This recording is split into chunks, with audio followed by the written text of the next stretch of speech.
Welcome to a new Draw My Life video. Gabrielle Bonheur Chanel, better known as Coco Chanel, was a woman of a great importance not only in the history of fashion, but in the history of the 20th century. She was born on the 29th of August 1883 in Saumur, a little village in the northeast of France.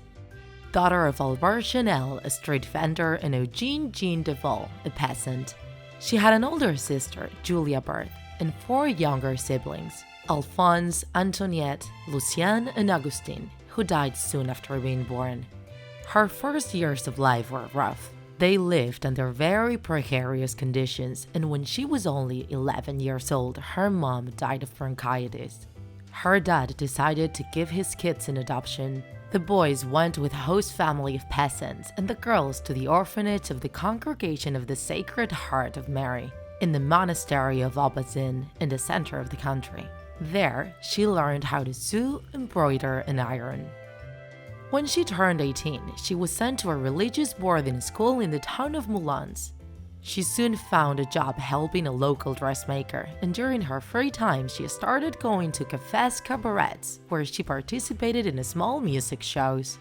She wanted to become a singer, and she moved to the touristic town Vichy to try some luck. However, she would soon forget about that artistic project when she found out she didn't really have a good voice. So she decided to go back to her old job. But a new door opened for her when she was 23 and met a socialite and rich heir called Etienne Balsan.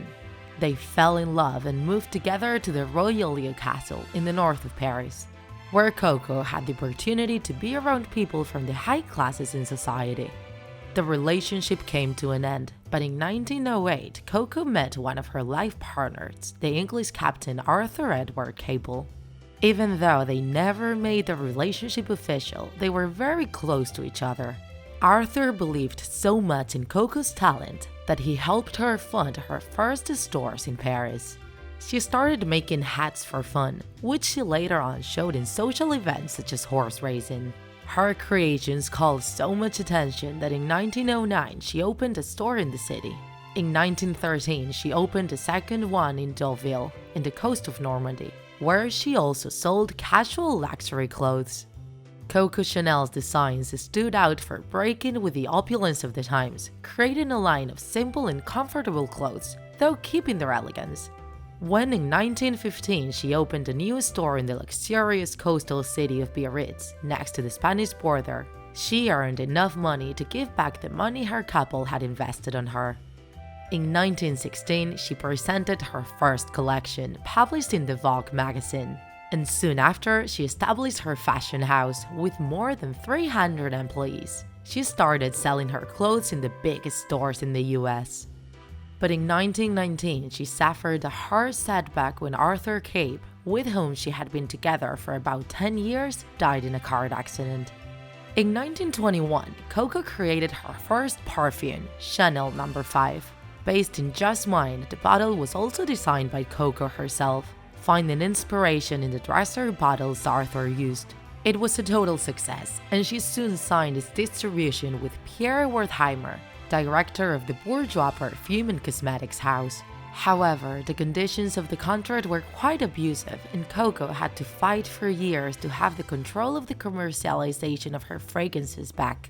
Thanks to her contacts, she accessed the high classes of the British society, where she met the Duke of Westminster, Hugh Richard Arthur Grosvenor. When years later she was asked why she never married him, she would answer, "There have been lots of Duchesses of Westminster, but there is only one Chanel."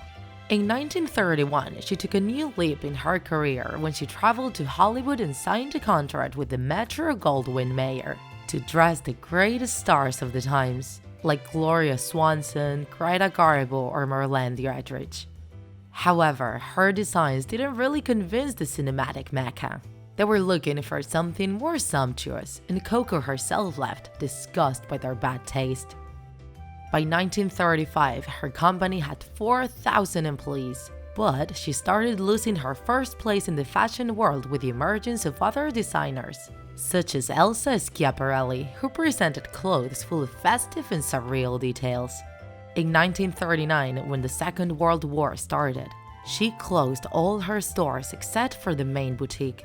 According to her, they weren't times for fashion. And here comes a controversial time in her life. During the Nazi occupation in Paris, she lived in the Ritz Hotel with the German high officers. This, along with her influences with politicians, soldiers, and the high society, led to accusations of her collaborating with the Nazis. However, both Coco and the Chanel house always denied any type of implication. After the war, she was interrogated by a research committee and set free. The following 10 years, she lived in Lausanne, Switzerland, away from the fashion world, until she decided it was time to come back. And in 1954, she reopened her high fashion house. Little by little, Coco Chanel was able to come back to the Olympus of fashion. Great personalities such as Elizabeth Taylor, Grace Kelly, Maria Callas, Audrey Hepburn, or the first US Duchess, Jackie Kennedy, became ambassadors of her style. She created new perfumes such as Pour Monsieur, Chanel's first main fragrance. And she also took the leap to working with precious metals, designing her own line of jewels and costume jewelry. However, towards her last years, she started to isolate herself and become weaker and weaker, DH, and she turned into a lonely person only accessible to her closest friends. In the beginning of 1971, she was working in her spring collection when she suffered a heart attack. She died on January 10th in the Ritz Hotel in Paris, where she had been living for 30 years. Coco Chanel's great contribution to the fashion world and the looks of several generations is evident. She proved elegance can go hand to hand with comfort or pragmatism, providing women with lots of freedom when it came to clothes and dressing. We are sure her style will be out there in the shop windows for a long time. If you enjoyed this video, don't forget to like it, and if you want to see more Draw My Life videos, subscribe to our channel. See you in the next episode!